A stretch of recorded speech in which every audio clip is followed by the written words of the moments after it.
The show starts in 3, 2, 1. There goes that man's jock strap. Oh my God, did you see that? America's team? Yeah, right. Oh, baby, it's a big day in sports. There's nothing like battling it out with your teammates all season long to go win a championship. Green Bay's got it this year. Huge move for them. I think it's going to be a game changer. We have a lot to talk about this busy week in the sports world. Welcome to the In a League of Their Own podcast. The In a League of Their Own podcast is brought to you exclusively by YouTube. By Golf Kicks, Screw Your Shoes. By Anchor, the easiest way to make a podcast. By Canadips, a CBD pouch crafted and manufactured in Humboldt, California. And by Streamer Loot. Check out the In a League of Their Own merch line today. Welcome to the show. Here are your hosts, Austin and Collin. Hey man, happy Friday. How's it going? Happy Friday. It's going wonderful. How about yourself? Oh, just great. Looking forward to this weekend. A lot of conference championships in the college football world. Those are going to be fun to watch. And as well as everything else that we're going to be diving into today. As always, everyone, appreciate you stopping in here on YouTube. Make sure you check out all of our other socials as well. You can find those down in the description link below: Instagram, TikTok, Twitter. Any breaking news that happens outside of our episodes every week, you can find breaking news there. For our audio episodes, check out Apple Podcasts, Google Podcasts, Spotify, anywhere associated with Anchor. Appreciate everybody who started listening to those. We've seen a lot more listeners over on those platforms, so we appreciate that. And as always, 5-star ratings help us move up the charts even more. And lastly, our merch, streamerloot.co. Also, you can find that below in the description. T-shirts, sweatshirts, mugs, all that good stuff can be found there. We appreciate it if you guys would rep the pod and help get the name out there. Diving in then to our NFL content for the day. What is your first headline/question? So last night, after the Saints have lost 5 consecutive games, first time under Sean Payton's tenure with the Saints, do you think they restart at the quarterback position this offseason, since this is supposed to be a veteran-heavy free agency, like Russell Wilson, Aaron Rodgers, a handful of names potentially in the open there? Do you think they scratch all their plans that they have at quarterback right now and restart? I think depending on how Hill finishes the season. Obviously last night he did a lot of great things, aside from his 4 interceptions, which some of them were tipped balls or his hand got hit. It was really only, I think 2 of his 4 were like, okay, that was a bad throw. Although the first one was just a hell of an effort by the D-back on the toe touching on the sideline. So, but nonetheless, an interception's an interception. So going forward, obviously the Saints are still kind of in the playoff hunt at 5-7, but with every game you fall back, everybody is going to be jumping you with a win. So come off season, if Hill isn't able to improve, obviously he's had a hard time staying healthy, then yeah, it would make sense to kind of test the free agency market. I know New Orleans, when the whole drama with Russell Wilson wanting out of Seattle, New Orleans was one of his top destinations that he wanted to go. And with kind of the collapse of the Seahawks this season as well, Russ doesn't look as happy. Who knows if Pete Carroll might be out the door. That whole team could be different come week 1 next year. But yeah, it makes sense for the Saints. I mean, they have a great defense. They have Alvin Kamara, one of the top running backs. If they can get Michael Thomas back, he still might be one of the best receivers in the league. They have weapons to go the distance. It's just that quarterback that's kind of hindering them making it that far. So it would make sense for them to go after Russell Wilson, maybe Aaron Rodgers if he leaves Green Bay. Because, I don't think Hill's going to be the answer for them. Yeah, I'm going to go ahead and agree with everything you said right there. Obviously, I feel like it would be different circumstances if Jameis did the ace, the whole works tear in your knee. I feel like if it was just an ACL, I feel like potentially, because he looked good at times, Like, he could potentially be the next quarterback for the Saints. But obviously, with that whole situation, you don't know how he's going to come back from that. Simeon isn't the guy, and I don't think Taysom Hill's the guy either, just because he's not like a throwing quarterback, like your prototypical throwing quarterback. Mm-hmm. I feel like he's more of like a wide receiver-esque when he's throwing the ball. It's like you kind of don't know what you're going to get. It's like, yeah, I know Sean Payton had high hopes on Taysom Hill. I believe he called him the next Dan Marino. Or he plays like that's how he plays. But I just don't think either one of the three that they have on their roster is their guy, especially, like I said, since Jameis, his career is a question mark now. I'm going to put my money in the hat, and I'm going to say that it is going to be Russell Wilson. That is going to be in New Orleans. They need a guy. They have the team to go win if they do have a guy. All the stars are lining up in my universe for that to happen. Yeah, and for Russ, kind of a rebirth to his career as well. Just with, again, the debacle in Seattle. He has weapons. His defense, although is not the same. He hasn't had a healthy running back for really the last 2 years. Well, Russ, if you look at his career, he's a thrower. Yeah. He ain't, and the Seahawks have found that point in their franchise right now with this season, how bad they're struggling. They don't have a running game, and their defense ain't the Legion of Doom that they had way back in the day. So clearly you're going to have some issues, and Russ doesn't want to just, you're paying me this to just hand the ball off. Like, I want to throw. He's one of the best deep ball throwers in the league. So he goes down with Sean Payton's high-powered passing offense with a quarterback that can throw, because obviously Drew Brees could throw, but not more than 15 yards. Where Russ can air it out in a dome where there's no weather to with the Michael Thomas. I mean, who knows how dangerous that's going to be? That can be. Yeah, for sure. It'll be interesting this coming off season. I mean, for a lot of teams, really every team, as far as who they're going to keep, who they're going to go after. Because really, there's only, you can count on one hand how many teams are kind of okay where they're at, and some of them are, like, for the Packers, I would put in that category. But even then, still with Devontae Adams and Rodgers next offseason, they could go from, I mean, looking at Seattle, they have Russell Wilson, they have all these weapons. The Packers could go off a cliff if they lose those guys as well. So, but yeah, we'll see. My first question for you here. Breaking news out of the NFL yesterday was, after evaluation, the NFL gave Antonio Brown a 3-game suspension for trying to use a fake vaccination card. Do you think that his 3-game suspension is going to cost the Bucs a chance at the 1 seed?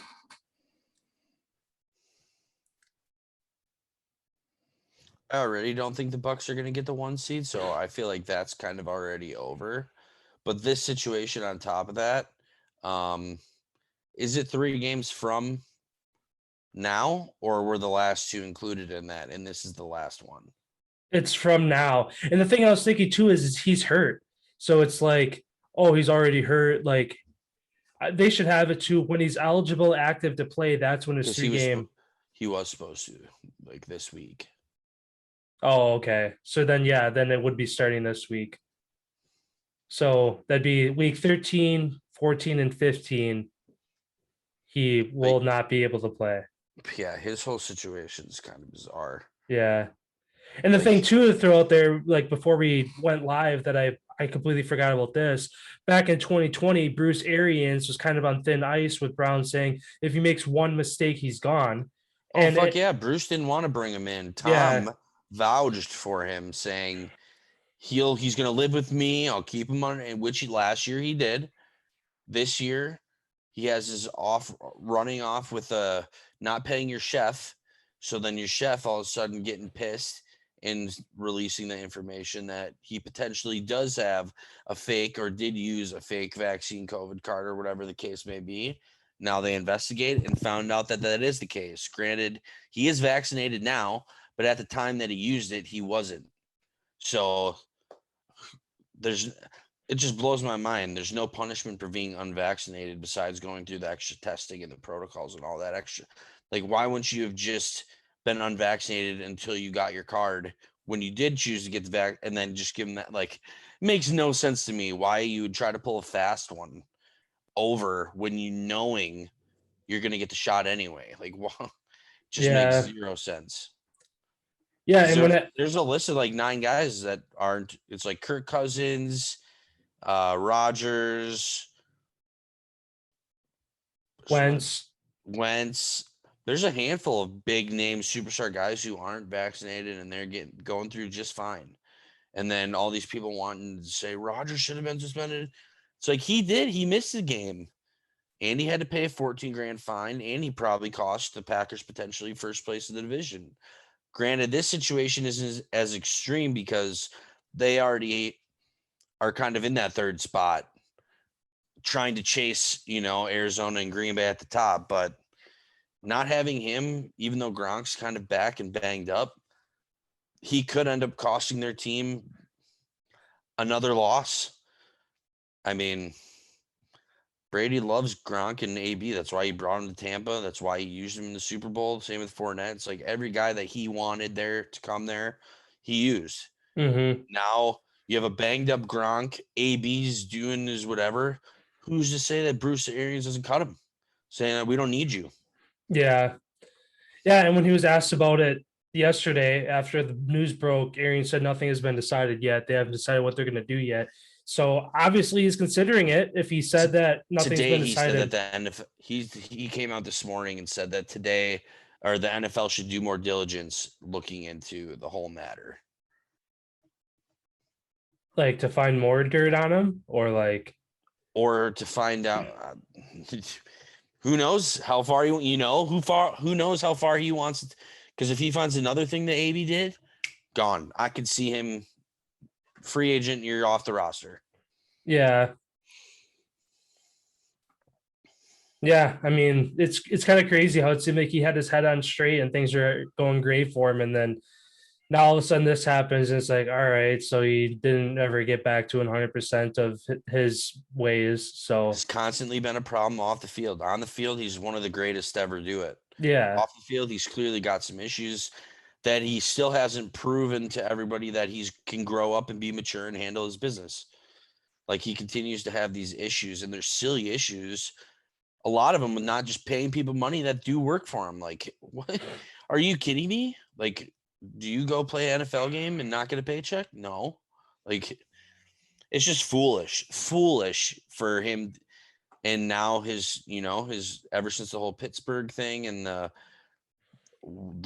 Vegas or the Raiders at the time, that whole thing, it's like his career is kind of tarnished from being one of the greatest wide receivers to play the game to no one, like, what do you even think of AB? Yeah. Like, if he gets released again, who's gonna want him? Like, you know what I mean? I mean, this late in the season, I could see a team going to getting him just to go win the Super Bowl, dude. Yeah. But that's the thing. I don't think, knowing how crucial he is to Tom, that is I feel like the only reason he stays on the team is if Tom walks Bruce Arians back off the ledge. Hey, he's going to move back into my house. He's going to, figure this thing out. But yeah, and this isn't the time you want to cause problems. No, right before your playoff push. Exactly. Sounds good. Move on to the next one. Who do you think finishes atop the AFC with the number 1 seed?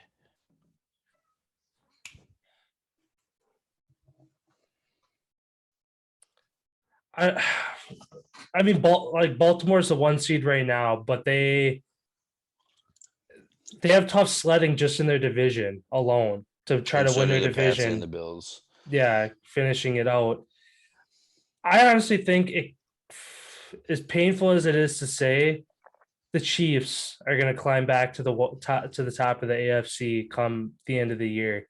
They have a chance to they're 7-4 right now, have a chance to move to 8-4 with a win over the Broncos this Sunday on Sunday Night Football, actually, too.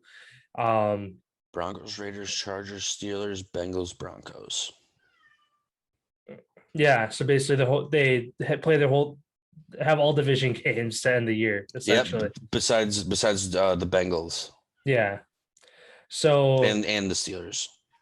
And the only team I really think that's going to give them fits is the Chargers, just because the Raiders are one-dimensional with Derek Carr. The Chiefs' defense is starting to kind of figure things out, so they can kind of slow them down, take Derek Carr out of the game.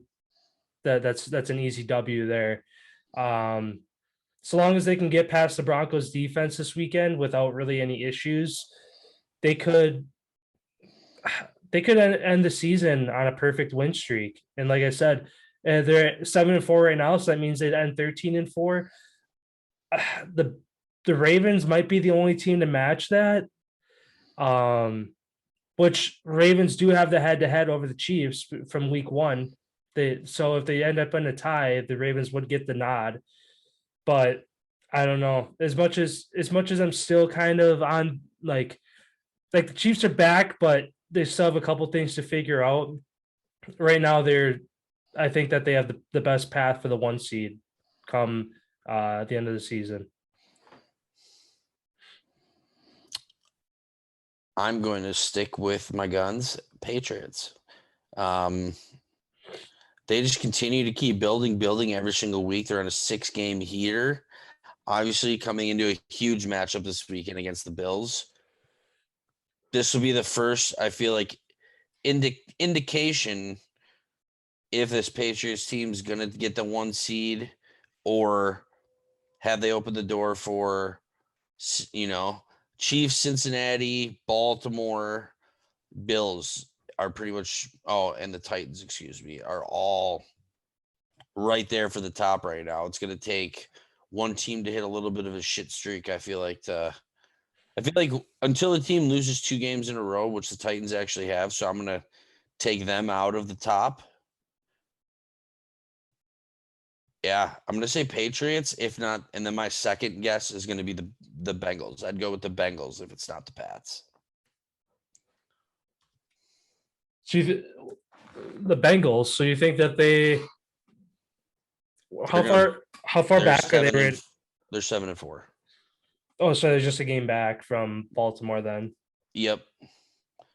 And they've already had their bye, which Baltimore hasn't. So once the games even out, they could be tied. Yeah, that's true. Because next weekend is the last weekend of byes. Mm-hmm.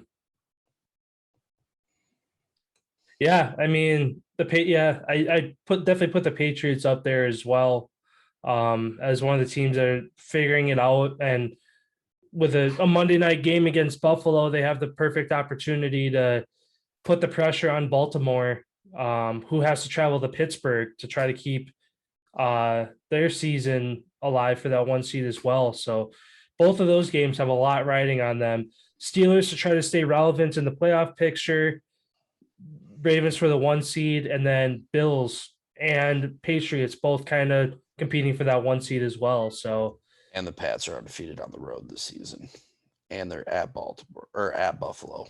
Oh, I mean, that Buffalo defense is going to have to get back to what they did in the first 6 weeks if they're going to have a chance in that game.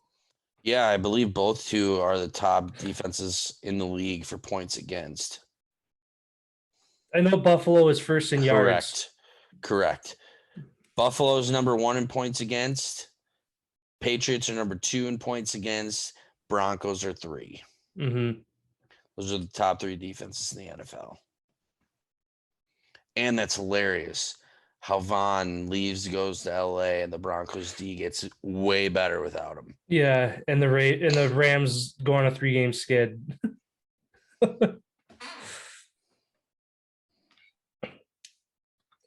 Yeah, sticking kind of with AFC talk here then, for my next question for you. The AFC West is currently the tightest division, with the Chiefs at 7-4 and the Raiders, Broncos, and Chargers all at 6-5. Will the Chiefs separate themselves down the stretch, or do you think it will come down to the last week for who wins that division? I think it's going to come down to week 17 or week 18, and it's going to come down to the Chiefs and the Broncos going head-to-head the last game of the season. I feel like nobody in this division is giving up. If anybody should have been out of it, it should have been the Raiders at this point. And now they've continued to stay with the rest of the pack, given everything that they've been through. Same with the Broncos. I mean, the one team I could see falling is the Chargers. Because of the defense. And just Justin Herbert hasn't looked the same this year as he has in years past.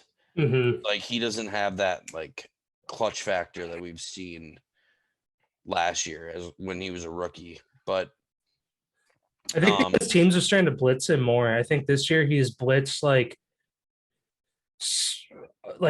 50-60% more, and his QBR when blitz this year is like 20 or something. Like, it's not good. So teams are starting to figure out what is making him struggle, and defenses are just coming at him with that. But yeah, I'm gonna Broncos and Chiefs are gonna be battling it out for the number one spot in the West last week of the season. Yeah, I think so as well. Like I said, I think the Chiefs are going to rise to potentially be the 1 seed. They have a chance to at least, but they have to be perfect down the stretch. But yeah, so long as the Broncos, their only loss until week 18 is this Sunday, unless they get the win, which would be even better. Because I think if the Broncos win, they move into first place in the AFC West. Yeah, and this is the Broncos' remaining schedule: Chiefs, Lions, Bengals, Raiders, Chargers, Chiefs. So they kind of have the same thing, one non-division game. But theirs is the Lions. Yeah. Oh, and Bengals. And Bengals. Yeah, both teams play the Bengals. They just have the Lions instead of the Steelers. Yeah. Otherwise, it's the same schedule. Yeah. I don't know. I mean, if Teddy Bridgewater can figure it out, I mean, the defense is going to be rolling no matter what. So if the offense can kind of figure things out, Broncos might be a dark horse team if they make it to playoffs, if they can get clicking down the stretch here.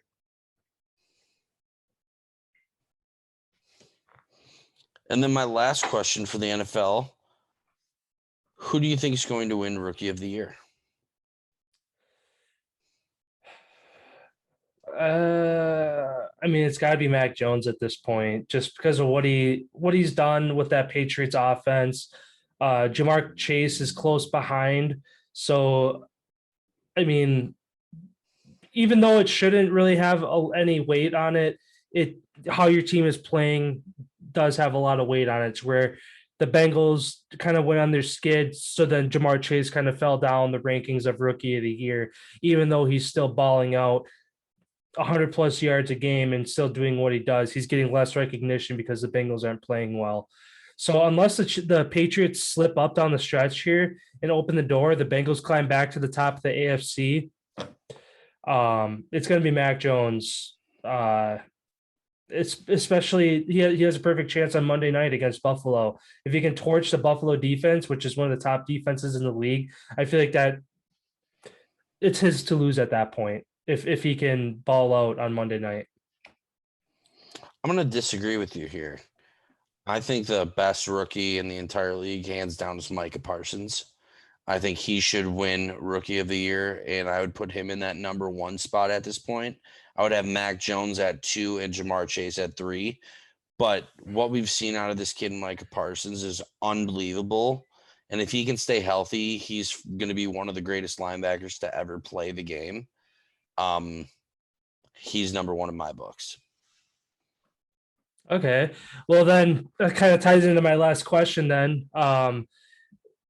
Sticking with Micah Parsons, he's just about locked up Defensive Rookie of the Year. Nobody else is really being able to do what he does. With him setting Cowboys rookie records left and right, does he have a shot to not only win the Defensive Rookie of the Year, but the outright Defensive Player of the Year? Currently and with Rookie of the Year. He's Defensive take Rookie, all three. And because looking at his stats, 10 sacks, Cowboys rookie record. He has 72 total tackles, 54 solo, and 2 forced fumbles as well. Just amazing numbers as a rookie. So you think he has a chance to do the sweep and get all 3? I do. I truly do. He's a game changer. Mm-hmm. Like he's the best person out of the draft, hands down. I feel like, granted, Mac Jones, has continued. That defense though for the Patriots has stepped up and done a lot of shit for that team. Being a linebacker, coming into the league, having 10 sacks already, so like he's just put himself on a complete different plane, I feel like, than Mac Jones and Jamar Chase. And that's why I feel like he does have a great chance to win all 3. Mm-hmm. The only other person I would kind of put into the equation for defensive player of the year is his own teammate, Trevon Diggs. Currently, he got his 9th interception last night. He has a chance to make some history with Night Train. Night Train has 14 interceptions in a season. That's the NFL record. With 9 interceptions and 5 games to go, if he can kind of, through 7-8 games, he had an interception every game. If he can get back on that streak, he could tie, if not break, that record. If you break a record like that stood the test of time for decades upon decades, it's hard not to put him in the conversation as well. I'm actually going to recant what I said a little bit. I personally think TJ Watt or Myles Garrett is going to end up winning Defensive Player of the Year. But I feel like he's going to win Rookie of the Year and Defensive Rookie of the Year. Myles Garrett has been unreal this year. TJ Watt has been unreal this season. And then Trayvon, Matt Judon from Patriots has had a career-changing year. J.C. Jackson, has like what? I know he's up there for interceptions as well. Yeah, since the start of 2020, he has 16 picks. He's number 1. So from the start of last season to now, he's got 16 picks, which is incredible. I'd definitely keep him in that conversation, though. I'm not going to throw him out of it, but I'm going to take that back and say he doesn't win Defensive Player of the Year. Sounds good. All right, then, wrapping up our NFL talk, moving over to the college football world. Last episode, well, I should say 2 episodes ago, we talked about our predictions for the college football top 6. Just as a recap, my picks were Georgia 1, Michigan 2, Bama 3, Cincinnati 4, Notre Dame 5, Oklahoma State 6. Who did you have again? I had Georgia 1, Michigan 2, Cincinnati 3. I had Notre Dame at 4. I had Alabama at 5, and then Oklahoma State at 6. Okay. So both of us are super close. Georgia ended up being number 1, Michigan 2. Was Bama 3? Cincinnati's 3. Cincinnati's 3. Bama's 4. And then Oklahoma State was 5, and Notre Dame stayed at 6. Yep, and the only reason I think Notre Dame fell is because their departure of Chip Kelly. I feel like they are playing that into an effect here with it. Like a team without their head coach who's literally designed everything for them for the season just up and goes. How well would they do if they faced one of the I don't think they're going to slip in. So I'm currently, the only disagreement I have with this whole thing is I believe Oklahoma State then at this point should be number 4 and Bama should be 5. I feel like Bama has to win or should have to win this SEC championship in order to be one of the top 4.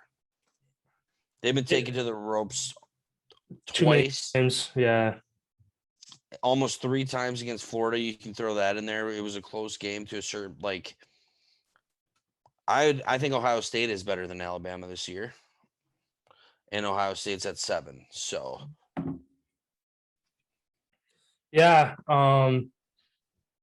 Yeah, I mean the top two, Georgia, Michigan, makes a lot of sense. I guess I kept Bama at 3 just for giving the benefit of the doubt because the committee's always rock hard for Alabama to try to keep them in the college football playoffs. If they were at 3 with a loss to Georgia, I think that they might have a chance to stay in at 4. But since they are at 4, if they don't win, I don't think you can keep them in. Like you said, so long as Oklahoma State takes care of Baylor in the Big 12 championship. then do you slide Notre Dame? Do you? Yeah. Well, that's the thing too. I saw some kind of takes on it from other analysts and stuff. It'd be one of the best sports stories to ever exist if Notre Dame makes the college football playoffs and goes the distance after the departure of your head coach to just give that ultimate fuck you, we didn't need you anyway. They all get rings and he don't. Yeah, exactly. But yeah, I mean, I guess to kind of highlight some of the games going on this weekend that have a lot of weight on them. Starting, I guess, with the Big 12 championship, Baylor, Oklahoma State.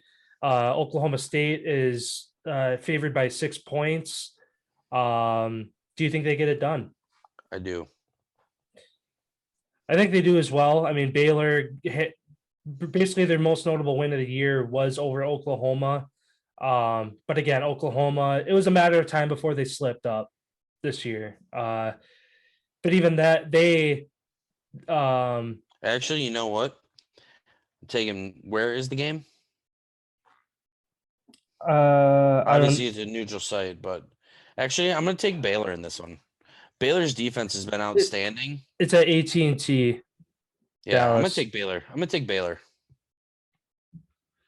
Sounds good. Baylor's defense is just too good, where if they play a full game, I mean, Oklahoma State just had a shootout against Oklahoma this last weekend, and Baylor whooped the shit out of Oklahoma. So I feel like Baylor, and then if they win that, if Alabama chokes at 4, just Baylor climb all the way up to 4.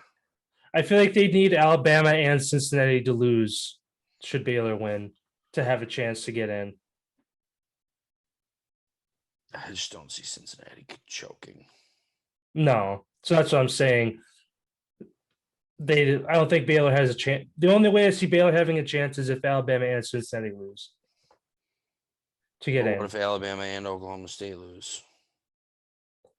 They're the only other team playing because Ohio State's done, Ole Miss is done, Notre Dame's done.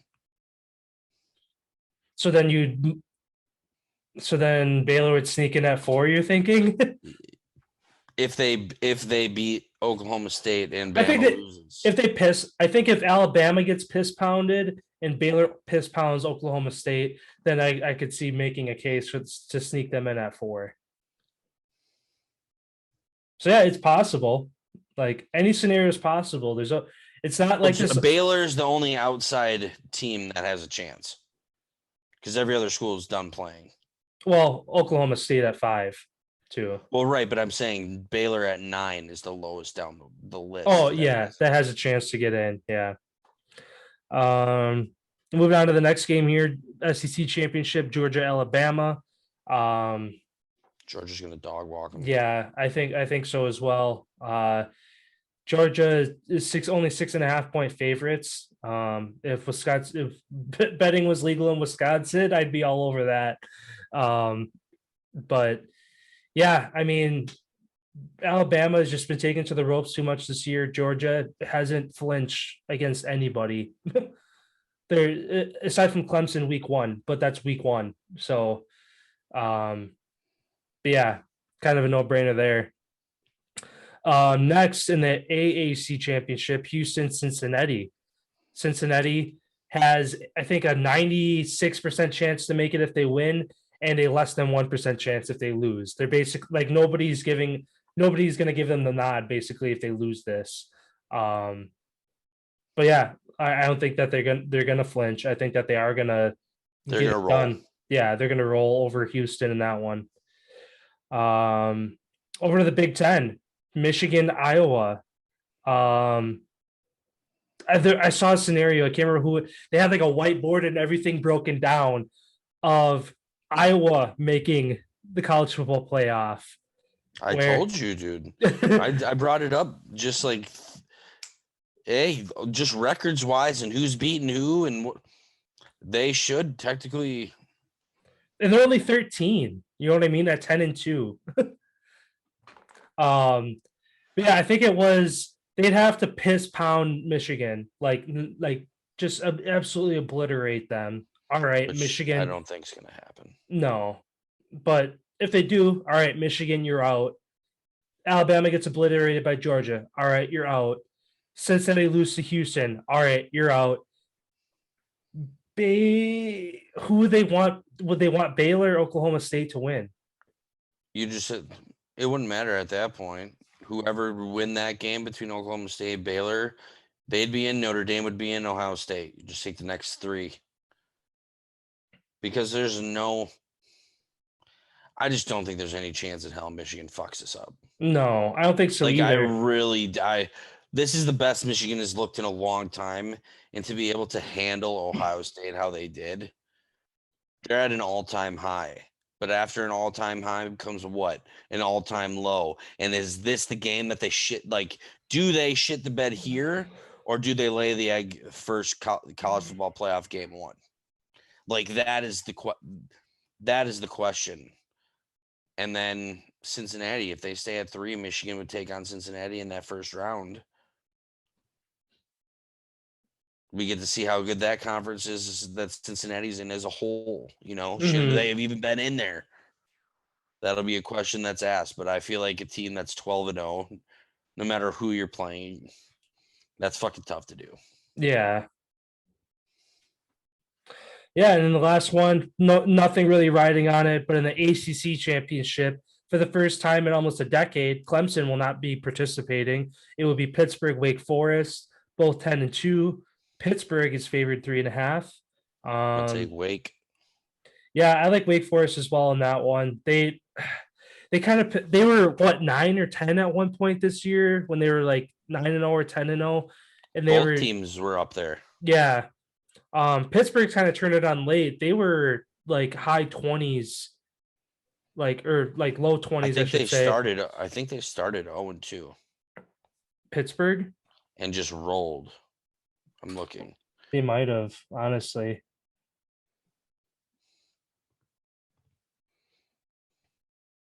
No, it says they have a streak. They started 2-0, lost to Western Michigan, and the only other loss was to Miami. For this year? Yeah. Otherwise, notable wins. Oh, yeah. They lost to Western Michigan week 3. Yeah. But, yeah, their scores, though. 51-7, 77-7, 28-7, 27-17 against Clemson. Mm-hmm. You beat North Carolina, who's a really good team. Like, do they sneak in? One of these two teams sneak in if Michigan, everybody ahead of them loses. And Bama lose. Yeah. Well, what do you think happens if Georgia loses? They're in that no matter what. But what's the order? If Georgia loses? Yeah.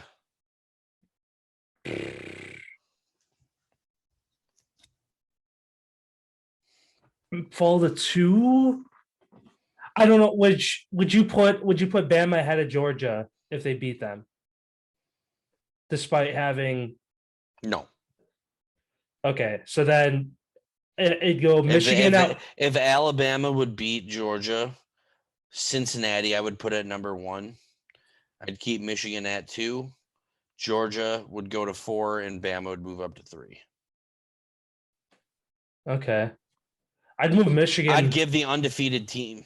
You have to. They'd be 13-0. Yeah, that's true. Like, they're the only team left. Like, how can you not be number 1, be the only undefeated team in college football? Like, yeah. then shit's fucked if that would not happen. Yeah. But even still, for Pittsburgh or Wake Forest to get in, they need. That's a long shot. Yeah, especially because winner of Baylor or Oklahoma State would be in ahead of them. Right. But yeah, I'm sure it's like a 1% chance though, where they break it down. It's like this that has to happen, that has to happen. I mean, it's not a lot of games. It's not like a list of like 20 scenarios that need to happen. It's really a list of like 5. I just don't see it. I just don't see any team outside of Baylor having a chance. No. Like even if Iowa wins, I don't see them. They're not better than Ohio State, Notre Dame, Oklahoma State. No. But they put themselves in the Rose Bowl at least against who'd be, I don't even know who they play. Pac-12. Oh yeah. Whoever would win that. So that'd be Oregon or Utah. Which Utah just beat Oregon like 2 weeks ago. Yep. So they got, and that's what dropped them. Mm-hmm. Yeah, because they were at 3. Correct. And then they lost to Utah. Now they sit and at 10. Went to 10. Yep. They've been there ever since. Mm-hmm. Yeah, a lot of good games this weekend. Which is kind of funny that Ohio State and Oregon have the same record, yet Oregon's 10, Ohio State's 7, and Oregon shit on Ohio State. Yeah. It just makes no sense. Some like where everything is, like the ranking wise, like the number that they give these teams, a lot of the times doesn't make sense. But I think when Oregon lost to Utah, Utah was unranked. I feel like the committee this year, for whatever reason, and Utah's up to 14, 17, and 9-3. Yeah. Oh, the list that I see is 14. Well, I don't know if the list I'm looking at is AP polls or college football playoff polls. I'm just on ESPN looking at what they have. So I don't know if that's AP or college football playoff because those, for whatever reason, never line up. But yeah, for whatever reason this year, the committee is just absolutely shit on teams that have lost to unranks, except for Alabama. They fell from 2 to 5, losing to unranked Texas A&M. But yeah, a lot of good games this weekend. It'll be fun to watch. And obviously on Monday, we'll kind of break down what all happened. And on Sunday, when they do the college football playoff selection show, we'll see who's in, who's out, and what the semifinal games are looking like. Yeah, that'll be exciting. Moving over to the NBA here then. What do you got over there? First question is, how many games do you think the Suns win before their streak ends? It's currently at 18. Mm-hmm. I'm saying it ends tonight, baby. Rematch with the Warriors. I'm not going to say too much because that's part of one of my questions, but it's going to end. It's going to end tonight. They're still a great team. But yeah, the Warriors played one of their worst games that night and still barely lost. So yeah, I'm saying you want to double down on the 5 that you already owe me. Should be 10 if the Warriors lose, and I don't owe you anything if they win. Yeah, let's do it. All right. I think the Suns take this bad boy 25-26. This Suns team is rolling, especially to be able, without D-Book the other night after the first quarter, to be able to hold on and beat the Warriors. Now with the D-Book back in the lineup, I don't see this Warriors team. If they had Klay Thompson, this would be a different discussion, but he's not back yet. So Suns keep rolling. I guess because that was one of my questions for you was Matt, the rematch tonight. Do Suns win over Warriors, even the season series? The reason why, because it's in Golden State, so advantage there. It's tough to come into, not Oracle anymore. It's Chase Center to win. 2, Steph Curry had his worst shooting night of his career on Wednesday versus the Suns. He went 4 for 21. That's the worst in his career when shooting 20 shots. He's going to come back out. He's one of those guys who, when he plays mad, he plays lights out, to where he's talked a handful of times where if he had a bad first half, he goes on Twitter at halftime and like reads all the people shitting on him in tweets, takes that energy and goes and has a stellar second half. Where this time, I don't think he's going to have a bad first half. He's going to come out. We might see a season high out of him at home. I think the Warriors will roll it. I don't think so. The Suns, the best defensive team so far in the NBA as far as defensive efficiency. They shut Steph down. And without Clay, without having another 3-point shooter that can kill like that, I feel like their defense is just way too good. They don't let him get shots the way that he can get shots with other teams. Suns roll. Sounds good. In my, I guess, lone question for you here then for the NBA, the Bucks lose Brook Lopez indefinitely after he had back surgery this week. Tuesday, you stated that you're high on the Bucks making it back to the NBA Finals again. Does this absence hinder their chances, or do you think that they'll still get it done? I think that hinders their chances a little bit. Without another big man down low with Giannis that can do work in the paint and also is deadly from the 3-point, this definitely is going to hurt the Bucks. However, I don't see he's out for the rest of the year. It just says indefinitely. They're expecting to get him back at some point this season, but there is no timetable yet. But they said it's not a season-ending surgery. Well, with it not being season-ending, then I say that this gives them a hiccup during the regular season to fight for that number 1 spot, maybe even home court advantage. But if he's able to come back late in the season, I don't think this is a hiccup for the Bucks. Yeah, I agree with you. I mean, they played with him pretty much the whole season already, doing as good as they have. They just had their 8-game win streak snapped last night in Toronto. Giannis didn't play just with calf soreness and resting. But still, if Giannis can keep doing what he does every night, they get DiVincenzo back. Yeah, they get DiVincenzo back eventually. Chris Middleton is heating up.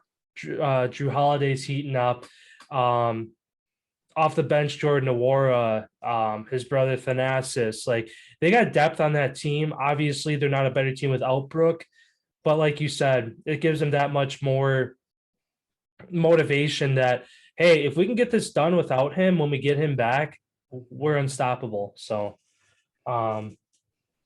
yeah, obviously hinders their chances, but I think that they'll still be one of the top seeded teams in the East come playoff time. And then kind of like a similar situation, like you said, knowing that if we can make it this far and we get this guy back, do you think Brooklyn looks to move Kyrie before the trade deadline? I know their coach and GM said that they are open to hearing trade offers and whatever the case may be, even though none have came forward so far. I know the number 1 spot was Philly, but Ben Simmons kind of is still doing his own thing, working on getting back. So that's kind of out of the question at now.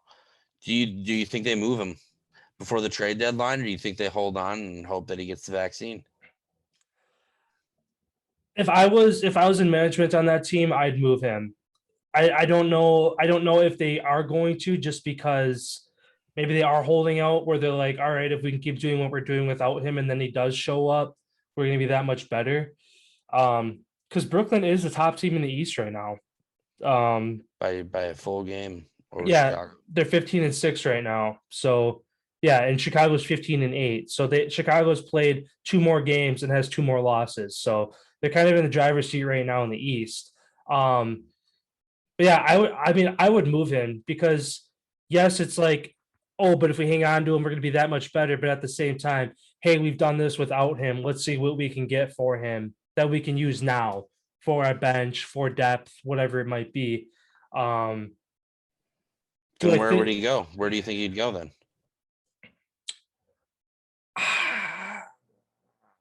I don't know. Like you said, Philly seems like a decent spot right now. Otherwise, maybe Denver, because they're still waiting for Jamal Murray's return from his ACL injury last year. So they're kind of hurting for a good guard to kind of take leadership of that team. And they've slipped as of late. They're kind of on a what are they at right now? They're the 10 seed right now, and they're 3-7 in their last 10 games. So Denver's kind of hurting again, but who they give up, I don't know who they'd give up. Yeah, I don't know. Denver and Philly kind of seem like the two that would make most sense, just because those two teams Clippers, need a veteran point guard. Yeah. while Kawhi's, no one knows when he's coming back. Yeah, that's true. Just because right now it's Paul George and Reggie Jackson. Those are two.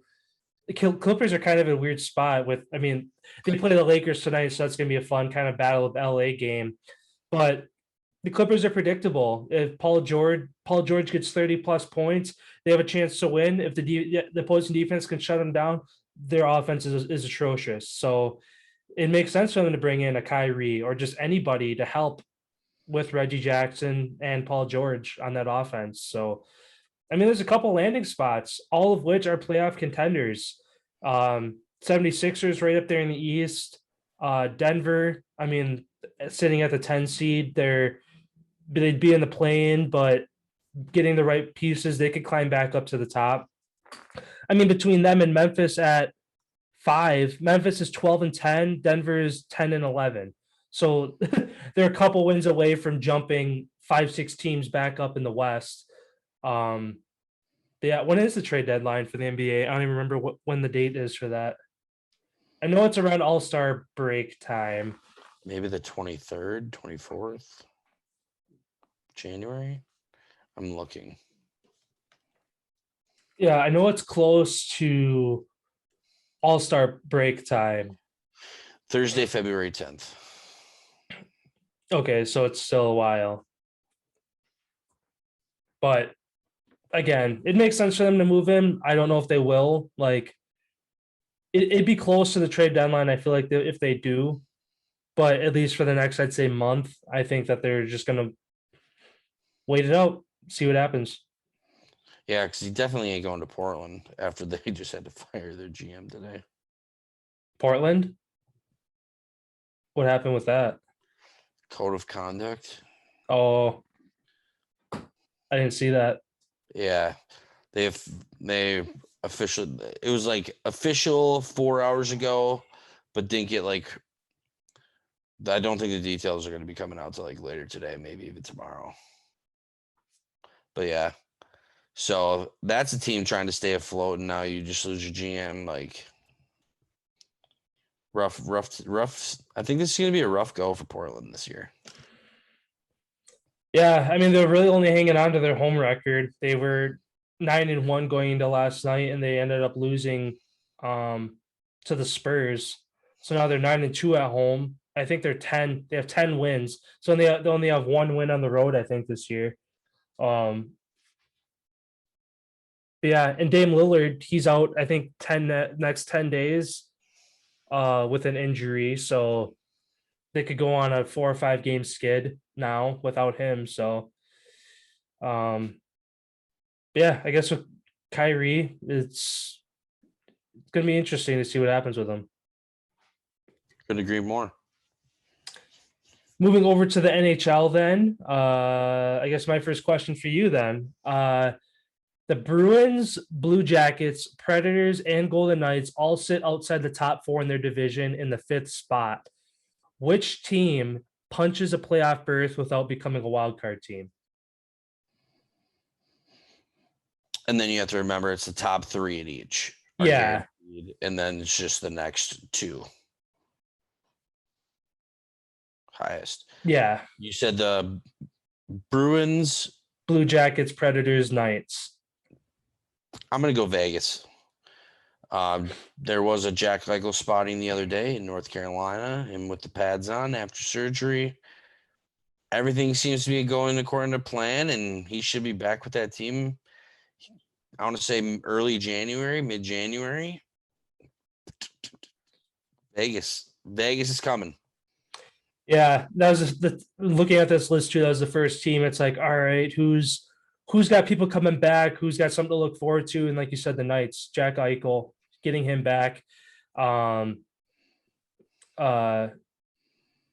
mean, they're holding down the fort without him as it is. So once they get him back, they're going to be that much better. So yeah, I would definitely say out of those teams, Vegas is probably the best chance to do it. Yeah, and they're continuing to get healthier and healthier every single week. I mean, it's a pretty crazy game in the game of hockey, in any sport really, when you have top guys unable to be able to, give her a go for the night or an extended period of time.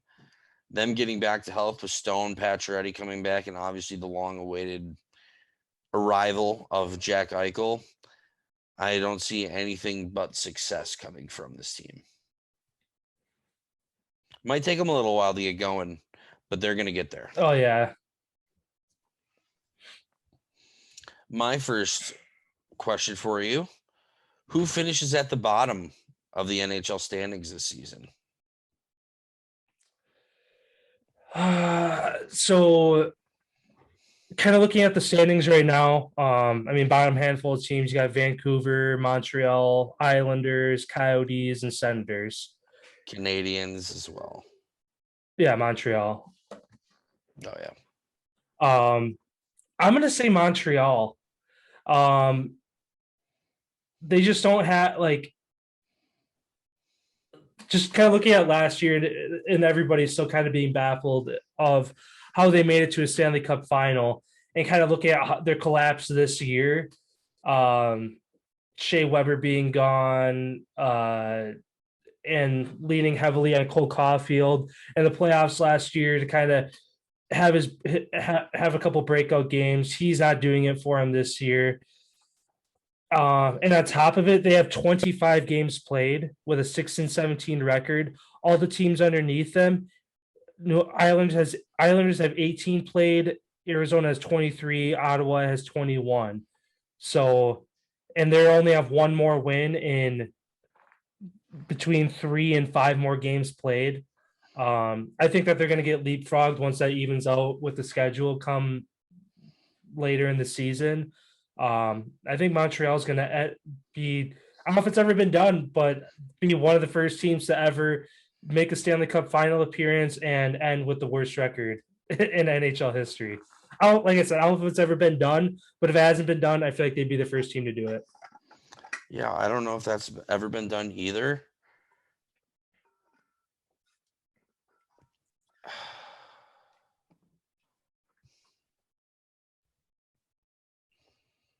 I think Ottawa. Ottawa. Mm-hmm. I mean, they do currently sit at the bottom with 11. It's between Ottawa and the Islanders. Poor Islanders got a new arena and yeah, but they're 7 games back behind Montreal with the league lead of 25 games. So they're 14 points. So they'd be at 27 if they won them all. Which would the Flyers would be in last. I mean, we're having a shit year too. Yeah. But honestly, I'm going to say Buffalo. Buffalo Sabres, I feel like you had hope early, Buffalo Sabres fans, that your team is turning around, getting rid of Eichel and everything. Sorry to say it. Your team's still garbage. Yeah, I mean, you can make a case for all these teams, really. I mean, even my Kraken, for instance, they said it's just 18 points. Yeah, but they have an excuse. Well, yeah, that's true. But the first time any of these guys have played together. Yeah. And you don't even have a fucking AHL team. No, not yet. When are they supposed to have that again? Next year. Was it the Coachella Firebirds or whatever? Next season, they're supposed to have their own rink and all that stuff done, so they'll have their own team. But yeah, right now they're sharing with the team, so they could be losing all their good call-ups. The other team could be snagging them. Yeah. Yeah, who gets first? Like, how does that work where you're like, no idea. We want him, and the other team's like, no, we want him up. Like, No idea. I honestly have no idea how that works. But I'm guessing it kind of goes like waivers, where the worst team first gets the first offer at the guy, and it's just the best offer. I don't know. That I makes don't know. sense. Yeah, I don't know how, but that'd be pretty crazy. Yeah. My next question for you here: will the Tampa Bay Lightning make it to a third straight Stanley Cup final?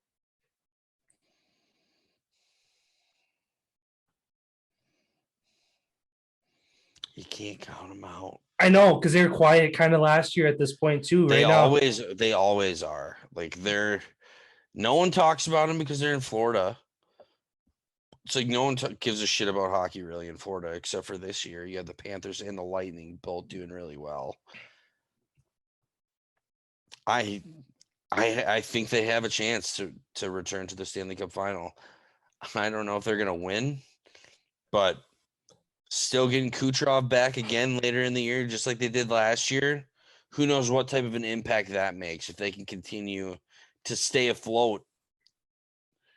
Like, it's incredible what that team fucking continues to do year after year after year, and losing a handful of guys in the offseason, and you still, I don't know. I really do. I think they got a chance.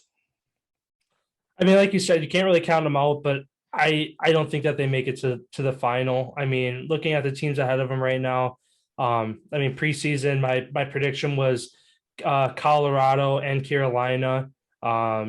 Carolina had their hot start. They've kind of plateaued a little bit, but still one of the best teams in the East. Other than that, Rangers look hot. Capitals and Ovechkin are looking great. Rangers are the only team right now in the Metro to have a winning streak. Really? Oh, yeah. Rangers have a 4 winning streak. Everybody else is on a 2+. Yeah. Like I said, Rangers look good. Obviously, up in Toronto, who knows if they can finally get over their slump this year? And then, like you said, the other Florida team, Panthers, best team in the league right now, sitting at 16-4-3 with 35 points. I don't know. How many games do they have played? Florida 23. Yeah, Oilers are 16-5-0, and they're 21. They're coming. How many points do they have? 32, but they only have 21 games played. So they could, well, with 2 wins, they'd be at 35 then as well. 4 points. 2 points a win. Yeah, So with 2 wins, you said that 31? They're at 32. Oh, I thought you said 31. Which they play Kraken tonight, so that's going to be a fun one to watch. But yeah, I mean, like you said, can't count them out, but just for the benefit of the doubt, I'm going to say that I'm going to say they don't, just because I don't want to see them at 3 straight. 2 teams I am pulling for outside of my Flyers, the Wild and the Stars. I'd love to see the Minnesota Wild win a Stanley Cup, and Dallas Stars, I'd love to see Joe Pavelski win a Stanley Cup. I'd love to see it.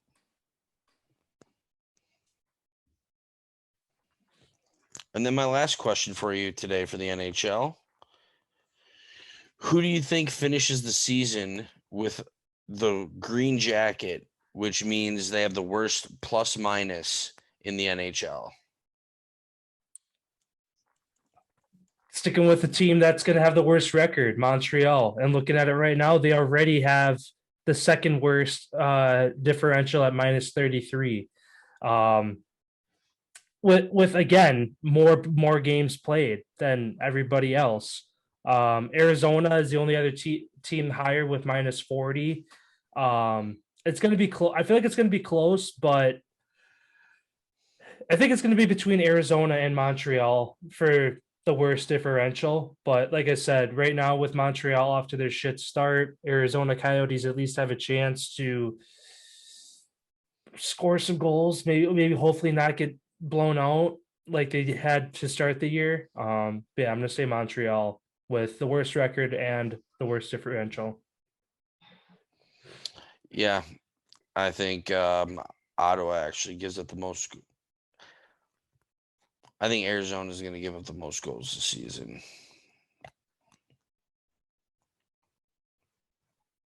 Yeah, I mean they're well. Arizona has 82 goals given up, but again, Montreal with how many more games? 2 more games have given up 7 more goals.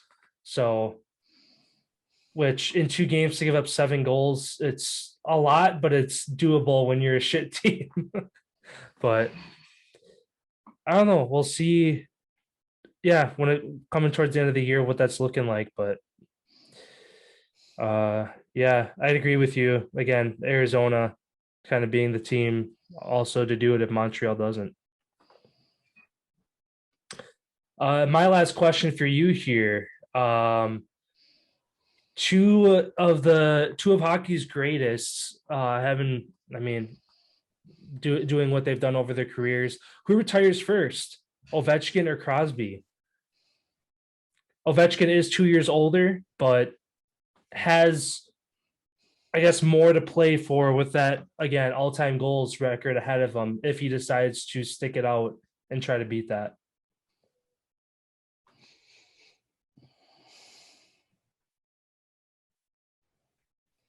That's a good question.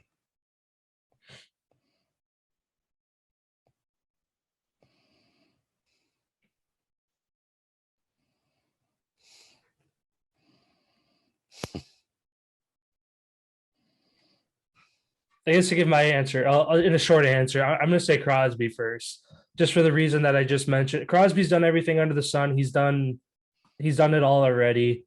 Ovechkin, like I said, has that all-time goal lead to chase. He's this close already, having the year he's having, being in the top of the top for goals and points and all that this year. He hasn't slowed down a bit. He has a goal ahead of him that I don't think he's gonna stop until he hits, which I think is gonna give him a longer career than Crosby, to where Crosby, he can hang it up now. He could hang up next year. Who knows when he's going to do it?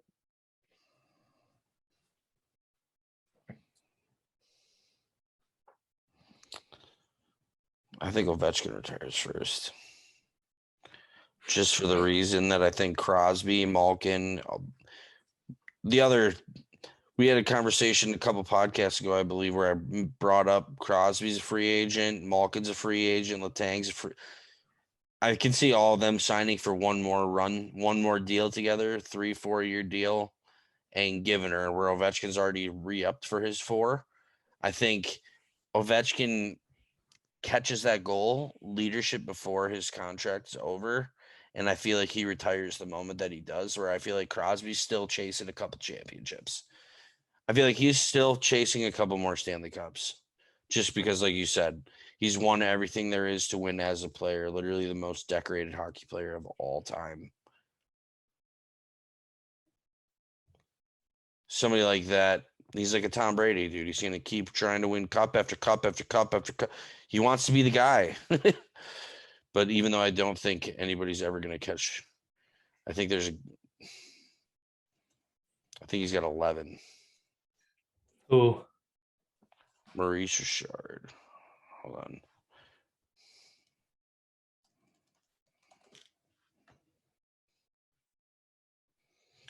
Henry Richard. He's got 11. Yeah, that's a tall order to fill. Yep. It definitely is. And it's funny because the top 4, 11, 10, 9, 8. Dude, in the top 9, all but one play for the Montreal Canadiens. Really? Mm-hmm. They won in 53, 44, 46, fucking 53, 56, 57, 58, 59, 60. So they won 4 in a row in the 50s. 56. Hold on, let me just look, because it's crazy. Like,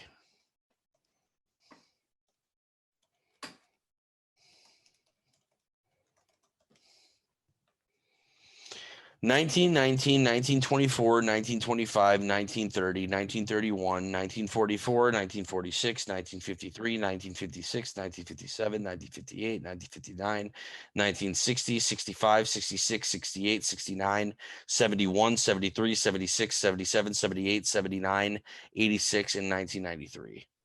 So they had multiple runs of winning it 4 years in a row. Jeez. 56, 57, 58, 59, 60. And then they went from In this 76, 77, 78, 79. Unreal. They have 33 Stanley Cups total. Or 23. They have 23 Stanley Cups, which is insane. Yeah. Wow. I knew they were like one of the most historic franchises, but I didn't realize they were that dominant multiple times. And they have 23. Coyotes, Sabres, Blue Jackets, Florida Panthers, Wild, Nashville Predators, Ottawa Senators, San Jose Sharks, Vancouver Canucks, Golden Knights, Winnipeg Jets, and now the Kraken all have never won a Stanley Cup. So there's more franchises than they almost won in a span of 10 years. Jeez. Yep. Insane. Yeah, sounds good. Then wrapping up with our last couple questions here, kind of in that, again, other category, other news outside of what we talk about every day. Mine is in the MLB. As everybody knows, those athletes get paid the most in any professional sport. Do you think that the MLB will ever administer a salary cap? No. Because they tried twice already, and it's already resulted in other strikes. So I don't think they're going to result back to what has caused multiple strikes already previously. I just feel like that what they are striking for, I feel like actually is pretty good reasons. They don't want people to continue to be shuffled around without getting paid their money and held in the minors for way too long because they're cheap. And everybody deserves their money if you make it that far. So I feel like this whole thing is a good thing. My question kind of tangents off that. When do you think this strike ends? So basically, because it closed Monday or Wednesday night at 11:59 p.m. Eastern time or whatever. All facilities closed. Nobody can practice. All that good stuff. It sounds like they aren't even going to try to have any meetings to resolve this until January or late January, early February. I'm going to add a second part to this. Do you think it surpasses the longest lockout of all time, which was the NHL being 232 days? No, I don't think it will. I think that they will obviously try to figure it out before the regular season starts. I mean, it's if they miss spring training, they miss spring training. Everybody's just going to have a slow start to the year. But I'm going to say end of March, like a couple weeks, if not a week before opening day, they figure things out. At the worst, maybe the first couple weeks, first month of the season, but I don't think it would go because it's 220 some days. That's well over half the year. I don't think that this will be that bad, just because obviously the game of baseball needs to be played for all these guys to make money, even the higher ups. So, yeah, I'm gonna say end of March, right before season starts, they get it figured out. I think it might go longer than that. I think we might see somewhat of a shortened season. There's a handful of things that I don't think the players are pushing back on or like aren't gonna fold on. So it's gonna come from the owners who are the ones paying the bill, who are going to have to cave, I feel like, in this situation, and who knows how long that it's going to be, how much money these people have versus how much money they can keep, like it's going to be a stalemate, I feel like, and who knows. I feel like this is going to go quite a long time. I don't think it will surpass 232, but I think we could see potentially a month to maybe months missed of the season. Yeah, I mean, when it comes to two sides wanting more money or wanting to dish out less money, like you said, neither side's going to cave. And kind of looking at the CBA from the players' side, um, yeah, I don't see anything like you said either that they're going to want to cave on. And since it is the owners that are paying them the money, it's like, well, we do we own your paycheck, so it's like they have that much leverage too. But again, when Do the we see season replacement players starts, come in and play for cheap if they, yeah, who knows how far this goes? and when the season Do the players starts and strike? these owners start losing millions and millions of dollars, then we might see them start to cave of like, oh shit, we're losing millions of dollars a day now. Okay, we got to do something. So, so kind of thinking about it more with my answer, I feel like sometime is going to get missed no matter what, just because I feel like it is going to take the owners and the league losing millions of dollars for them to say, all right, let's figure something out. But And until the players then, only win if they hold out the longest. exactly. So, And given how you much have to money get everybody to agree to and given how much right. money they're sitting on, they don't need yes, they want to get paid, yes, they want their millions, but they don't need it. They could hold out for years if they need to, all sitting on their hundreds of millions of dollars. Where the only way that the owners and the league gets paid is TV time, ticket sales, all of that. I mean, ultimately, that's how the players get paid too, is a trickle down of that. But it starts at the top. If the top doesn't get paid, the bottom can't get paid, and the top probably wants to get paid just as much as the players do. So yeah, it's gonna be a fun next couple months here. But yeah, I guess changing my answer, I feel like there's gonna be time missed no matter what. Sounds good. Yeah, I mean, whenever there's money involved, and for this instance, it seems like everything the players are asking to change is for a good reason. What are they going to do? They're going to hold out. Managers are going to want baseball to be played, so they're going to ask people to come back to play for cheap or pay for whatever. Players could just continue to keep striking and say, you ain't getting us professionals back on the field until you guys fold over. And I feel like for as many superstars as there is in baseball, I feel like the players kind of have a lot of power now. Oh yeah, for sure.